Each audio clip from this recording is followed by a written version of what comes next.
সত্যি বোধহয় এবার দাঁতটা হাত ফসকে গেল। কিচ্ছু ফসকায়নি চাচা, এইটা এখানে আনলেই হবে। এই এই এটা কি হলো? এটা কি হলো? এসব চলবে না। এই তুই কি বহিঃশত্রুর সাহায্য নিয়ে যুদ্ধ জয় করতে চাস? এটাতে পায়েস আছে, তো চাচি পাঠিয়েছে। এভাবে বলছেন কেন? নিশ্চয় আমার উপর রাগ করে আছেন। করবো না? আমার বাড়িতে অনুষ্ঠান আর তুই নেই, তোকে কি কাঠ ফাটিয়ে ডেকে নিতে হবে নাকি? দেখো নিয়ামত, তোমার মেয়েটা হয়েছে না একেবারে ঠিক তোমার মতো, ইগোটা একেবারে সলিড। চাচা, চাচিকে আমার অনেক ধন্যবাদ দিবেন। পায়েস কিন্তু আমার খুব প্রিয়। খুব প্রিয়, কিন্তু খেতে তো গেলি নে। আসলে আমি যদি তোর নিজের চাচা হতাম তাহলে ঠিকই যেতি। নিজের চাচার কাছে কিন্তু কখনো আমার যাওয়া হয় না। কাছের বলেন আর দূরের বলেন, সেটা কিন্তু আপনারই।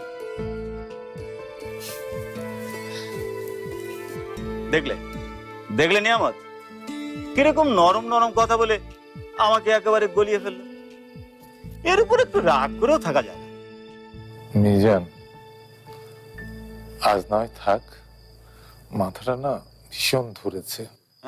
ইয়ে থাক, ঝুমু তো একাই সংসারটা সামলায়, ওকে একটু রেস্ট নিতে দাও। দেখো নিয়ামত, তোমার এই মাথা ধরাটা কিন্তু দিনে দিনে বেড়ে চলেছে। এই বয়সে আর অনিয়ম করো না, ডাক্তার দেখাও। আল্লাহ না করুন তোমার যদি কিছু হয়ে যায়, তাহলে ঝুমুর কি হবে একবার ভেবে দেখেছো? কাল চলো, তোমাকে নিয়ে একবার ডাক্তারের কাছে যাই, চেক আপটা করিয়ে আনি, কি বলো?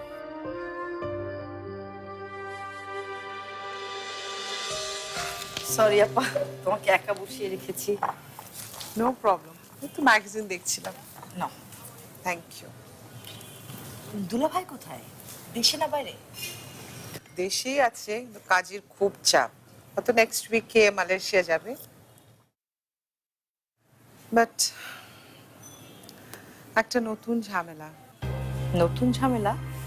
সেটা কিরকম? না, তেমন কিছু না। তুমি তো জানো ওর বড় ভাই যিনি রাজশাহীতে থাকেন, স্কুল টিচার, হুম। উনি কল করেছিলেন। ও, হেল্প মানে টাকা পয়সা? উনি একদমই ওরকম মানুষ না। উনি মুখ ফুটে কখনোই কিছু চাননি। ওনার যথেষ্ট আত্মসম্মান বোধ আছে।